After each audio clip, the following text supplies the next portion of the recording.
우리 성가대 찬양의 가사 가운데 만사에 다 때가 있다라고 하는 찬양의 가사가 있었습니다. 우리 주변에 계신 분들과 함께 인사하실 때 지금은 나눔과 섬김의 때입니다. 같이 한번 인사하실까요?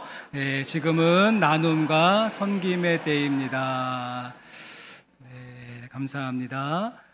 여러분 교회 주변을 한 바퀴 삥 둘러보시면 저희 교회 주변의 둘레길에 꽃들이 너무 이쁘게 폈습니다. 저는 저희 교회가 이 벚꽃 시즌에만 멋진 줄 알았는데 한번 밖에 나가 보시면 철쭉과 모란 등등 다양한 꽃들이 활짝 펴서 우리에게 밝은 미소로 인사를 건네는 것을 확인하실 수 있을 것입니다.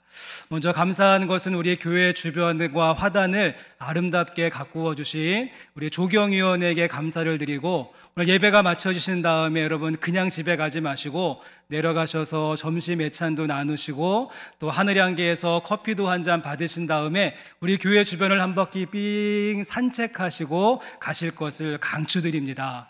아마 목사의 설교보다 하나님의 솜씨를 보시면서 더욱더 은혜 받는 시간이 되실 것입니다.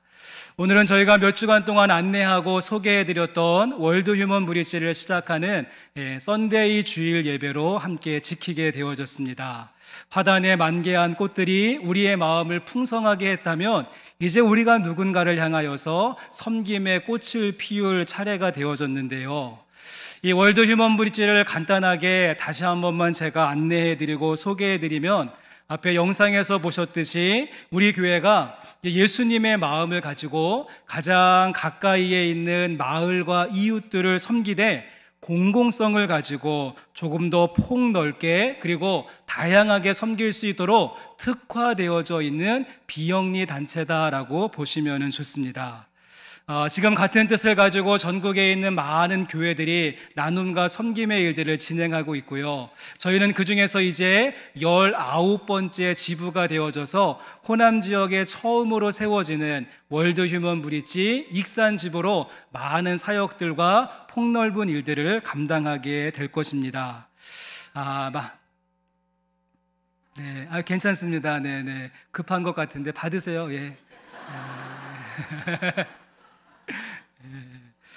많은 분이 잘 알고 계시는 월드비전, 컴패션, 기아대책, 세이브 더 칠드런, 이러한 NGO 단체와 성격이 비슷하다라고 보시면 좋습니다. 하지만 조금 다른 점이 있다면, 우리 지금까지 교회와 성도들이 이러한 단체의 재정적인 후원으로 많은 섬김의 모습이 있었다라고 한다면, 이제는 우리가 조금 더 다른 모습으로서 우리가 직접 주체가 되어져서 우리 영생교회 성도님들이 손수 사업을 계획하고 우리가 모금을 진행하고 또 특별한 사역들을 진행하고 또 실천하게 될 것입니다. 저는 월드 휴먼 브릿지가 올해 우리 교회의 표어이죠. 천국 한 모퉁이, 세상 한 모퉁이, 이 두 가지를 연결해주는 이음줄이 된다라고 생각이 됩니다. 우리가 이렇게 한자리에 모여서 천국 한 모퉁이 맛보며 부르신 곳에서 예배했다라고 한다면, 이제 우리 가운데 부어주신 은혜와 감격을 가지고 이 힘과 에너지를 가지고 우리가 세상 한 모퉁이 섬기고 바꾸는 자리로 나가야 하는데, 그 길을 인도해 줄 다리가 월드 휴먼 브릿지라고 하는 다리가 된다라고 생각이 됩니다.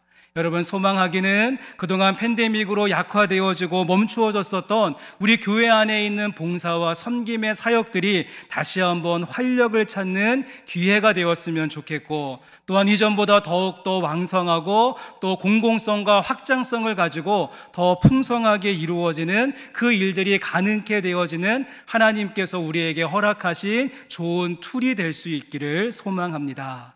우리가 다리를 만들면 누군가 쉽게 그 다리를 건너서 우리에게로 와서 교회의 뜰과 마당에서 참된 안식과 평안을 경험하게 될 것입니다. 우리가 다리를 만들면 우리 또한 그들에게 건너가서 우리 가운데 있는 열매를 나누고 누군가의 버팀목이 될 수 있고, 우리가 다리를 만들면 중간에서 서로 만나 따뜻한 대화로 희망을 말하는 일들이 가능하지 않을까요? 성도 여러분, 이와 같은 기대를 가지시고 천국 한 모퉁이, 세상 한 모퉁이 연결하는 다리를 놓는 사람, 브릿지안이 되어주시기를 주님의 이름으로 간절히 소망합니다. 자, 오늘 저희가 함께 읽으신 본문 말씀 속에 보시면 모든 분들이 잘 알고 있는 아브라함에 대한 이야기가 나옵니다.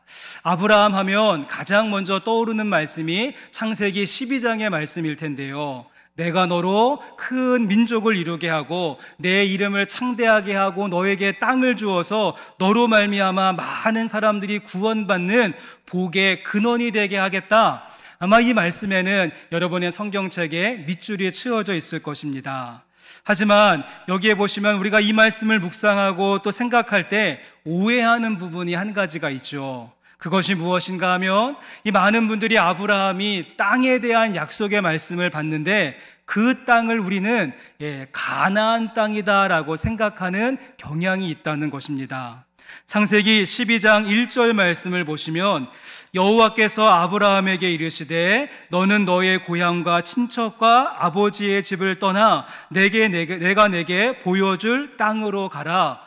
저희가 보고 있는 한글 성경에는 땅이라고 하는 말이 한 번밖에 나오지 않지만 히브리어 성경을 보시면 여기 고향이라고 하는 말도 똑같은 땅이라고 하는 말을 쓰고 있습니다. 그래서 1절 말씀을 요약해 본다면 너의 고향, 너의 땅을 떠나서 내가 내게 보여줄 땅, 그 새로운 땅으로 가라.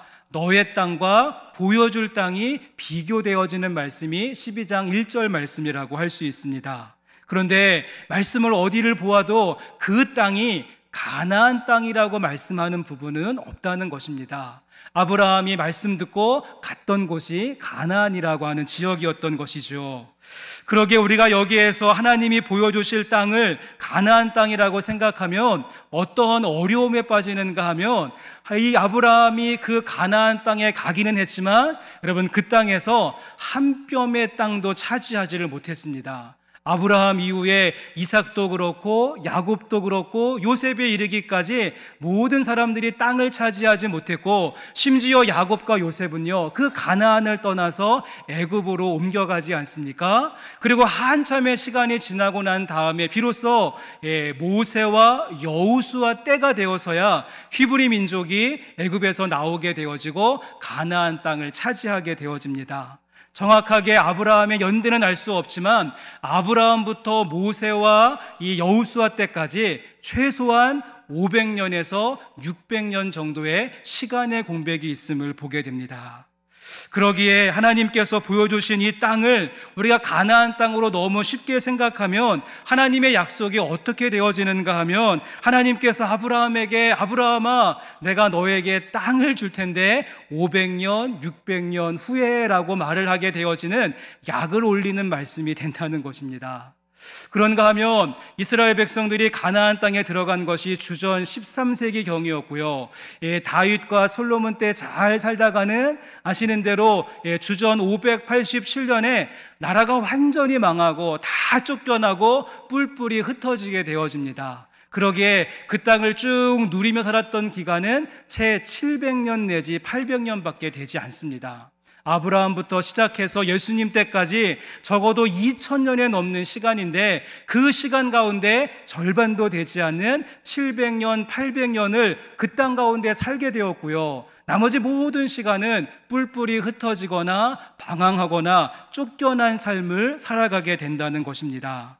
나중에 에스라와 느헤미야 때에 포로에서 돌아오기는 하지만 여전히 그 땅은 페르시아 땅이었고 예수님 당시에도 그곳은 로마에 속한 땅이었습니다.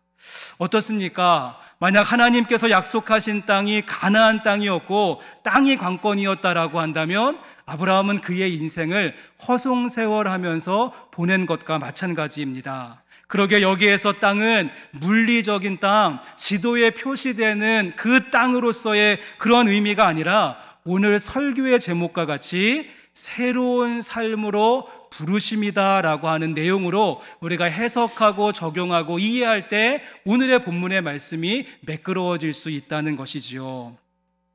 너의 땅을 떠나서 내가 보여줄 땅으로 가라. 지금까지 살아왔던 너의 삶의 스타일, 익숙하고 잘 알고 있고 반복되고 있는 이 삶의 스타일을 내려놓고 이제 부르시는 새로운 삶의 스타일로 살아갈 것을 요구하시는 말씀. 하나님은 아브라함을 부르시되 이 땅을 매개체로 하셔서 새로운 삶으로 그를 부르시고 있다는 것입니다.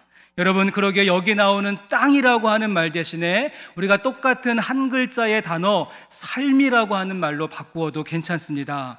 아브라함은 하나님의 부르심을 받되 너의 이전의 삶, 너가 스스로 결정하고 너가 이렇게 판단하고 주관하고 선택했었던 그 삶의 스타일을 버리고 내가 이제 보여주는 땅, 하나님께서 인도하시는 새로운 길로 아브라함을 땅을 매개체로 하셔서 지금도 부르시고 있고 동일한 모습으로 저와 여러분도 부르고 계시는 줄로 믿습니다. 그러기에 이제 우리에게는 궁금증이 하나 생기고 질문이 하나 생기죠. 지금 하나님께서 아브라함을 땅을 매개체로 해서 새로운 삶으로 부르시는데, 그렇다고 한다면 아브라함이 살아내야 되는 새로운 삶의 내용은 무엇인지, 하나님께서 열어가시는 새로운 삶의 모습은 구체적으로 어떠한 것인가, 우리 가운데 질문이 생기게 되어지고, 전 이러한 물음표와 질문에 대한 해답이 우리가 함께 읽은 본문의 말씀 창세기 18장 19절의 말씀이 된다라고 생각합니다. 그러기에 아브라함의 스토리 가운데 여러분 12장 말씀도 참 중요한 말씀이지만 우리가 오늘 함께 읽은 창세기 18장 19절 말씀 또한 너무도 중요한 말씀이기에 우리 이 말씀 같이 한번 읽어보시면서 하나님께서 아브라함에게 요구하셨던 삶의 내용은 무엇인가 18장 19절 말씀 같이 한번 읽어보겠습니다. 내가 그로 그 자신과 권속에게 명하여 도를 지켜 의와 공도를 행하게 하려고 그를 택하였나니 이는 나 여호와가 아브라함에게 대하여 말한 일을 이루려 함이니라. 아멘. 19절 말씀을 계속해서 보여주시면 약간 이 말씀은 분석적으로 좀 보실 필요가 있는데요, 중요한 말씀이기에 한번 좀 나누어 보시면 이 19절 말씀 속에 보시면 주절이 하나가 있고 목적절이 두 가지가 있습니다. 영어 성경을 보시면 조금 더 명확하게 아실 수가 있는데 주절이 하나이고 목적절이 두 개입니다. 아이고, 국어 시간도 아니고 설교 시간에 주절이니 목적절이니 머리가 아프시겠지만 주절주절 한번 따라와 보시면 19절 말씀에 주절이 하나이고 목적절이 두 개이죠. 이 가운데 메인 센텐스는 무엇인가 하면 그를 택하였으니, 그를 택하였나니, 하나님께서 아브라함을 택하시고 아브라함과 그의 권속과 자손들을 주님께서 부르셨다. 그 택하심이 주절이고요. 그렇다면 택하신 이유와 목적이 무엇인가? 두 가지로 설명하는 것입니다. 한 가지는 무엇인가 하면 그들로 하여금 의와 공도를 행하게 하시려고 그를 택하셨다가 하나의 목적이고, 또 하나의 이유와 목적은 이는 나 여호와가 아브라함에게 대하여 말한 일을 이루려 하기 위해서, 그렇게 하기 위해서 아브라함을 부르시고 선택하셨다는 것이죠. 여러분 이해가 되십니까? 하나님께서 아브라함을 부르시고 선택하시되 두 가지의 목적, 그래서 그를 부르셨다라고 택하셨다라고 하는 말 앞에 한 가지의 목적이 나오고 그를 택하셨다라고 하는 말 뒤에 또 하나의 목적이 나오는 것이 이 19절 말씀의 구조다라고 보시면 좋습니다. 그래서 오늘은 저희가 함께 이 두 가지의 목적절, 하나님께서 아브라함을 땅을 매개체로 해서 부르시면서 새로운 삶을 허락하셨는데 그 새로운 삶의 이유와 목적은 무엇인지 두 가지의 목적절을 가지고 우리가 같이 한번 살펴보시면서 이 안에 우리를 향하신 주님의 부르심도 있음을 선명히 깨닫는 말씀의 시간 되고자 합니다. 자, 두 가지 가운데 먼저 앞부분을 보시면 첫 번째 목적은 무엇인가 하면 다시 한번 말씀 보십시오. 내가 그로 그 자식과 권속에게 명하여 여호와의 도를 지켜 무엇입니까? 의와 공도를 행하게 하려고 그를 택하였나니라고 말씀합니다. 저는 첫 번째 목적을요, 윤리적인 소명이다라고 설명드리고 윤리적인 소명이다라고 말씀드리고 싶습니다. 한번 주의 깊게 순서를 보시면요, 아브라함이 도를 잘 지켰기 때문에, 아브라함이 의와 공도의 삶을 살았기 때문에 그를 선택하시고 구원하셨다가 아니라 이미 완료 시제입니다. 아브라함을 선택하시고 부르신 다음 그 다음에 의와 공도를 행하는 윤리적인 삶으로 그를 이끄시고 부르셨다는 것입니다. 아브라함이 이쁜 짓 많이 해가지고 아브라함이 착한 짓 많이 했기 때문에 그를 구원하시고 선택하신 것이 아니라 원인과 결과로서의 모습이 아니라 그를 먼저 선택하시고 새로운 삶으로 부르셨습니다. 저는 이 첫 번째 소명을 윤리적 소명이다라고 말씀을 드렸는데요. 성도 여러분, 그렇습니다. 도덕과 윤리가 우리의 구원을 받게 하는 필수 조건은 아닙니다. 우리가 오직 은혜로만 구원을 받는다는 것 너무도 명확한 진리이죠. 하지만 우리가 기억해야 하는 중요한 포인트는 값없이 은혜로 선물을 받았다라고 한다면 그 다음에 반드시 의와 공도를 행하는 윤리적인 삶은 따라오는 것이고 그 삶이 우리에게 주어지는 너무도 중요한 숙제와 과제가 되어진다는 것입니다. 십계명을 받고 십계명을 잘 지켰기 때문에 홍해바다가 열린 것이 아니라 홍해바다를 건너고 난 다음에 잘 살아보라고 십계명을 주신 것과 같은 원리가 되는 것이죠. 그래서 값없이 주시는 은혜는 말 그대로 치프 그레이스, 싸구려 은혜라고 하는 말이 아니라 프라이스리스, 값으로 매길 수 없고 값으로 환산할 수 없다라고 하는 의미의 값없이 주시는 은혜입니다. 내 행위로 살 수 없는 은혜로 우리가 구원을 받았다라고 한다면 우리 모두는 그 다음에 의와 공도를 행해야 되는 윤리적인 부르심, 그 사명의 자리에 우리 한 사람 한 사람이 서 있음을 여러분 기억하실 수 있기를 바랍니다. 그래서 우리의 삶의 한 자락이라도, 내 인생의 한 절이라도, 한 줄이라도 주님께서 요구하시는 삶을 우리가 함께 살아내야 될 줄로 믿습니다. 여러분, 펜을 가지고 계시면 이 19절 말씀 가운데 의와 공도라고 하는 말에 동그라미 표시를 하시면 좋겠습니다. 하나님께서 아브라함을 구원하시고 부르셔서 의와 공도를 행하는 삶을 살아라라고 말씀하셨다라고 했는데, 여러분, 그렇다고 한다면 의와 공도 어떤 것이라고 생각하십니까? 아브라함도 부르시고 우리에게도 요구하시는 의와 공도, 여러분 어떻게 좀 설명을 하시겠습니까?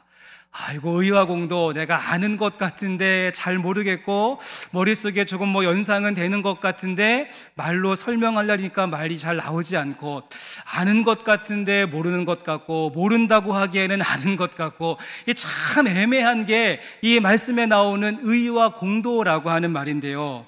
저도 말씀을 준비하면서 이 부분에 대한 많은 서적과 또 책들을 참고하다가 요 딱딱하고 조금 추상적인 개념이라고 할 수 있는 의와 공도를 아주 심플하게 풀어내고 있는 제가 책을 한 권 만나게 되어졌습니다. 그 책에 보시면 의와 공도, 정의와 공의를 어떻게 이해하면 가장 좋은가 하면 올바른 관계로 설명합니다. 올바른 관계가 의와 공도이죠.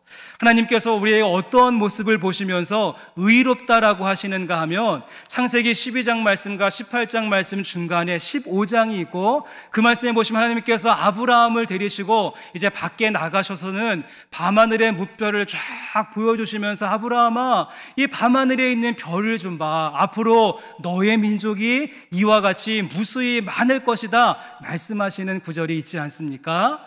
여러분, 이때 아브라함은요 아직 아들이 한 명도 없는 상태였었고 그의 나이가 100세가 가까운, 그러니까 이 말씀이 실현 가능성이 없는 그런 내용이었습니다. 이때 아브라함이 하나님, 아이고 농담하지 마세요 라고 하면서 그 상을 걷어차 버린 것이 아니라, 여러분 창세기 15장 6절 말씀에 보시면 이러한 구절이 있습니다. 아브라함이 여호와를 믿으니, 아브라함이 그 말씀을 듣고 여호와를 믿으니 하나님께서 이를 그의 무엇으로 여기셨습니까? 의로 여기시고, 오늘 말씀에 나오는 의와 공도에서 의, 체다크라고 하는 말이 여기에 나옵니다.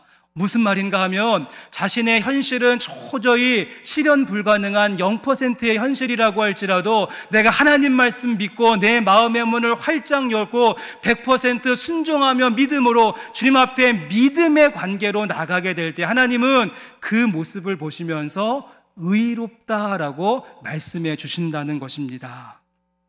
그런가 하면 반대로 하나님이 우리를 보시면서 의롭다라고 말할 뿐만 아니라 이제 우리도 하나님을 향하여서 의롭다라고 표현하는 구절이 성경 말씀 속에 많이 있습니다. 어떤 경우인가 하면 찌질한 인생을 살고 고생하며 허우적거리고 있고 암담한 인생을 살고 있는 그런 사람들의 모습을 보시면서 우리 주님께서 외면하지 아니하시고 관계적인 모습으로 찾아오시죠.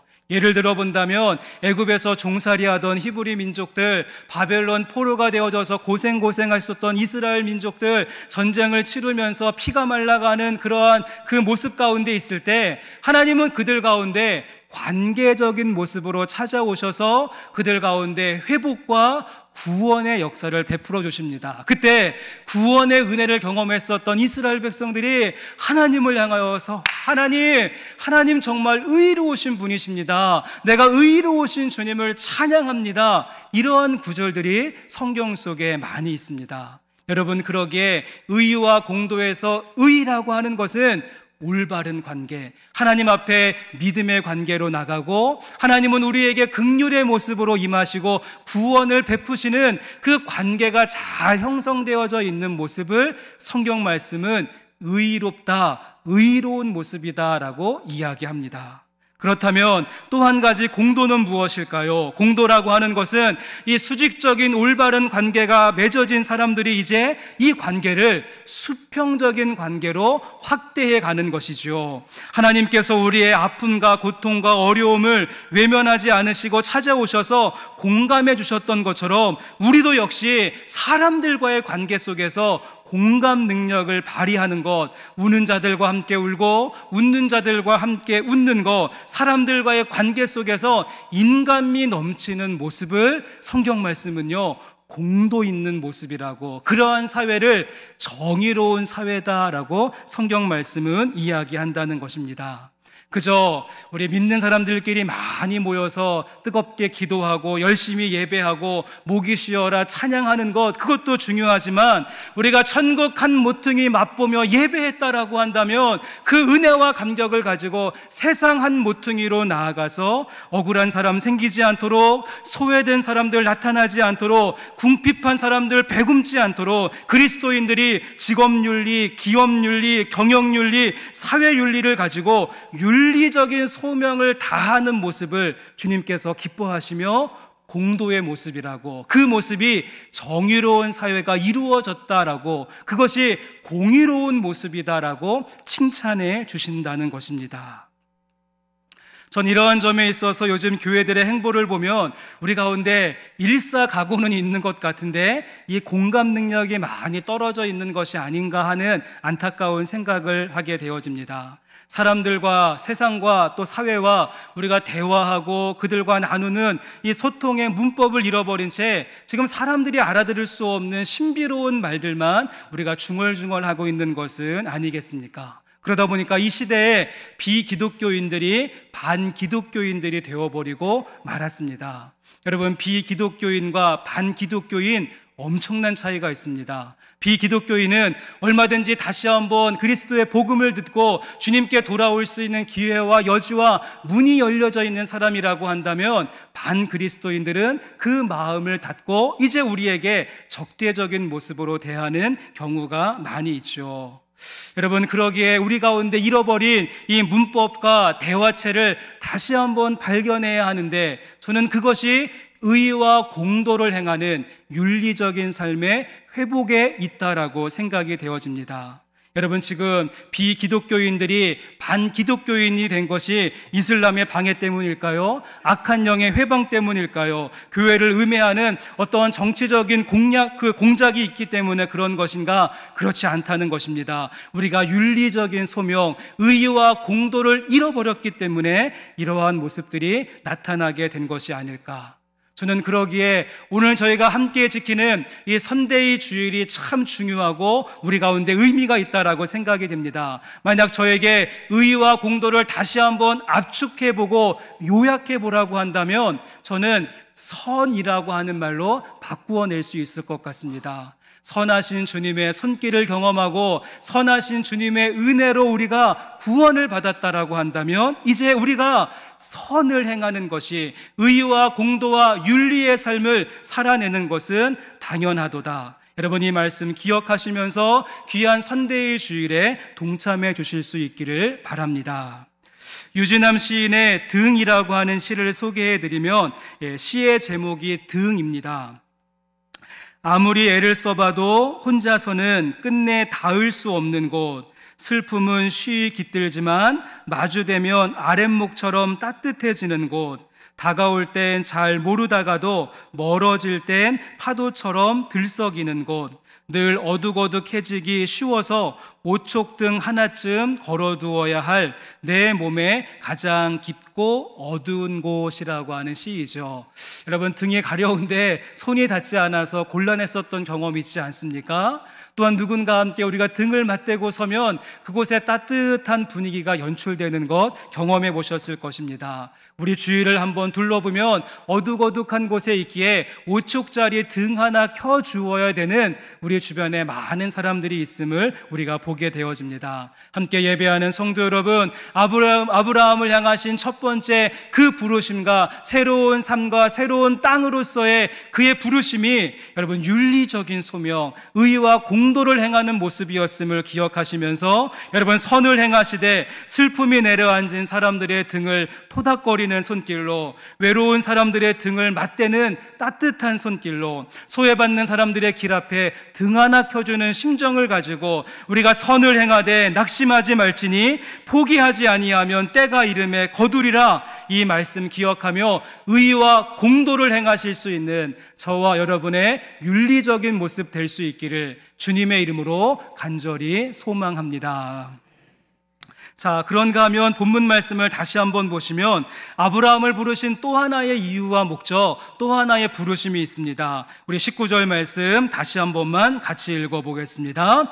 내가 그로 그 자신과 건속에게 명하여 여호와의 도를 지켜 의와 공도를 행하게 하려고 그를 택하였나니 이는 나 여호와가 아브라함에게 대하여 말한 일을 이루려 함이니라. 아멘. 여러분, 또 하나의 목적이 무엇입니까? 그를 택하였나니 이는 나 여호와가 아브라함에게 대하여 말한 일을 이루려 함이라. 이 말씀의 의미는요, 하나님께서 아브라함에게 이전에 말씀하셨던 내용이 있다는 것입니다. 그 말씀하신 내용이 있는데 그것을 다시 한번 이루어내기 위해서 내가 아브라함을 택하셨다라고 하는 말씀입니다.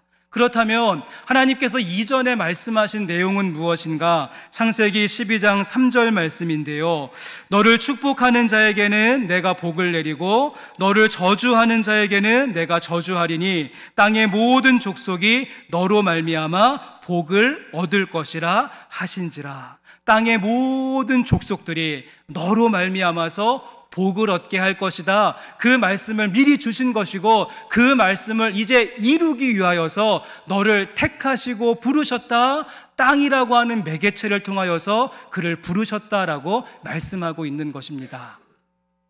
전이 두 번째 소명에는 선교적 소명이다라고 하는 이름을 붙여보았습니다. 의와 공도를 행하는 것이 윤리적인 소명이라고 한다면 또 한 가지, 땅의 모든 족속이 너로 말미암아 열방이 복을 받게 되어지는 선교적인 소명이 아브라함에게도 우리에게도 주어졌다는 사실이죠. 여러분, 그러기에 윤리적인 소명과 선교적인 소명은요, 뗄래야 뗄 수 없는 관계 속에 있습니다. 그리고 순서도 한번 생각해 보시면 우리를 구원하셔서 우리로 하여금 의와 공도를 행하는 윤리적인 삶을 살게 하시고 그 윤리적인 삶이 바탕이 되어져서 모든 열방과 민족들이 복을 받게 되어지는 선교적인 사명으로 쭉 이루어져 나가는 이 구조와 이 흐름을 우리는 잘 기억해야 될 필요가 있습니다. 우리의 구원이 윤리를 만들어내고요, 우리의 윤리적인 삶이 선교를 만들어낸다. 그냥 우리로 하여금 착하게 살고 또 선하게 살고 그것이 목적이 아니라 의와 공도를 통하여서 모든 열방과 민족이 회복되어지고 주님께 돌아오게 되어지고 복을 받게 되어지는 그 선교적 사명의 길로 우리를 인도하고 나가게 한다는 것이죠. 여러분, 그런데 한 가지 아쉬운 점은 지금까지 기독교의 역사를 보시면 이렇게 구원과 윤리와 그리고 선교가 연결선상에 있는데, 그동안 교회와 많은 기독교인들은 요 중간에 있는 윤리를 빼먹고 바로 그냥 선교와 전도에 집중했었던 적이 있습니다. 한번 서양에 있었던 서양 사람들의 초기 선교 역사를 보시면 저 미개한 사람들 복음화 시킴에 있어서 모든 수단과 방법을 동원해도 괜찮다, 그렇게 생각을 해서는요, 먼저 함대를 몰고 가서 폭격을 하고 그 땅을 식민지로 만들고 난 다음에 그 식민지 백성들 다 교회로 나오라고 해서 세례받게 하고 그리고 교회에 예배를 드리게 하는 그런 것이 서양에서 추구했었던 선교의 방법이었던 것이죠. 그런데 어떻습니까? 그와 같은 방법으로, 점령의 방법으로 시작했었던 모든 선교는 다 좋은 결과를 얻지 못하게 되어졌고, 오히려 그렇게 시작한 선교의 역사들이, 그 나라 사람들이 오히려 기독교에 대해서 적대적인 감정들을 갖고 말았다는 것입니다. 일제시대에 일본 사람들이 우리나라를 점령한 다음에 신사를 세웠죠. 그런 다음에 일본 국조 대신의 이름으로 세례를 받고 창씨개명을 하고 신도를 믿게 했습니다. 아침에 학교 가면서도 경배와 참배를 하게 듣고, 또 학교를 마치고 집에 갈 때도 또 한 번 참배하는. 여러분, 그런데 지금 어떻습니까? 한국인들 가운데 신사를 다니는 사람은 단 한 사람도 없다는 것입니다. 오히려 일본 신사하면 때려 부수고 싶은 마음들이 우리들의 마음속에 자리 잡고 말았던 것입니다. 여러분, 그러기에 이 중간에 윤리가 빠진 채 선교와 전도만 하면 된다, 이런 생각은 심각한 폭력이 될 수도 있다는 사실입니다. 하나님은 아브라함을 부르실 때 너 예수 믿고 힘과 능력 받아서 세상을 정복하고 다스리라, 이렇게 말씀하지 않으셨습니다. 너에게 주어진 삶의 자리에서 의와 공도, 윤리적인 삶을 통하여서 열방과 민족이 회복되어지는 모습을 꿈꾸고 기대하셨다는 사실입니다. 여러분, 그렇다면 서양교회는 이 중간에 이 윤리를 배제하고 바로 선교와 전도를 함으로써 실패했다라고 한다면, 지금 우리 한국교회의 역사는 어떠했을까요? 우리 한국교회 초창기에 놀라운 부흥의 역사가 있었을 때 그 참 은혜롭고 멋진 모습들은, 평양 대부흥이 있었을 때 많은 우리 믿음의 조상들은요, 삶을 바꾸었습니다. 윤리적인 모습을 바꾸었죠. 술과 담배를 끊고 노름을 끊고 첩들을 다 내보내는 등등 그들의 삶의 변화의 모습이 있어서 오히려 더 풍성한 전도와 선교의 일들도 이루어졌습니다. 그런데 시간이 지나면서 이렇게 윤리적인 삶을 통하여서 전도하는 것이 어렵게 되어지자 한국교회는요, 이 구원과 선교 사이에 윤리를 빼고 기복을 집어넣었습니다. 기복. 그래서 교회에 나와서 성공하고 대박나고 간증하면 이것을 가지고 전도하고 선교할 수 있다라고 하는 생각이 안타깝게도 한국교회의 흐름 가운데 나타나게 된 것이죠. 구원받고 복받아 전도하고 선교하자 구원과 선교 사이에 기복을 집어넣었습니다. 내 영혼이 잘됨같이 범사에 대박이 나고 그것을 보고 많은 사람들이 주님께 돌아오게 하자 그 중간에 사회윤리와 기업윤리와 생활윤리를 잠깐 빼먹게 되어지자 우리들의 또 선교도 역시 무너져버리고 만 것은 아닌가. 제가 예전에 부목사로 있을 때 저희 담임 목사님이 주로 설교 시간에 많이 썼던 예화가 소위 그 기독교인들 가운데 성공한 사람들의 간증을 참 많이 했습니다. 그래서 소개할 때마다 여러분 어떤 정치인 아시죠? 그 정치인 기독교인인데 주일 성수도 하고 새벽 예배도 빠지지 않습니다. 설교하고 나면 그 다음에 신문에 그 정치인 어떤 불미스러운 일로 지금 구속. 또 여러분 어떠한 그 연예인 아시죠? 연예인 간증도 얼마나 뜨겁고 열심히 기도하는지 모릅니다. 조금 시간 지나면 그 연예인 마약 혐의로 구속. 여러분 어떤 기업인 아시죠? 그 기독교 기업인데 헌금도 얼마나 많이 내고 그 사장님 얼마나 뜨겁게 믿는지 모릅니다. 얼마 또 시간이 지나고 나면 탈세 혐의로 법정 구속. 그래서 제가 우리 목사님한테 목사님 제발 좀 그만 좀 하시라고, 우리가 하루 은혜 받고 일주일 동안 시험에 든다고 제가 이야기했었던 적이 있는데, 오늘날 선교와 전도의 문이 닫혀버리고 여러분 비기독교인들이 반기독교인이 된 것이 악한 세력의 회방이고 무슬림의 전략이고 교회를 음해하는 어떤 정치적인 세력이 생각이 있기 때문에 그런 것입니까? 그렇지 않습니다. 전도와 선교의 문이 닫힌 것은 우리가 윤리적인 삶을 제외하고 거기에 기복을 넣었기 때문에 그렇습니다. 그러게 우리가 회복해야 될 것은 다시 한번 강조한다면 선을 행하고 의와 공도를 행할 수 있는 윤리적인 소명, 그것을 통하여서 선교적인 소명까지 이루어 나가실 수 있는 저와 여러분의 모습, 우리 교회 공동체의 모습이 될 수 있기를 주님의 이름으로 간절히 소망합니다. 이제 말씀을 마치겠습니다. 여러분, 지난주에 떡 맛있게 드셨습니까? 맛있게 드셨죠? 저희가 지난주에 로마서 책거리를 하면서 떡을 함께 나누었는데, 제가 이 시간 말씀드리는 것은 뭐 떡값 받겠다 그런 의미는 아니고, 여러분들 마음에 감동이 되시는 분들은 선한 일에 함께 동참해 주시기를 부탁을 드립니다. 의와 공도를 행함으로 우리가 선교적 사명을 이루어 나가야 되는데, 아브라함을 부르신 그 부르심이 우리 가운데 있음을 기억하시면서, 여러분 그 받으신 브로셔에 보시면 월드 휴먼 브릿지를 소개하고 이번 선데이 행사를 알리는 그런 책자가 있는데요, 그 안에 보시면 정기적으로 후원하실 수 있는 약정서가 있습니다.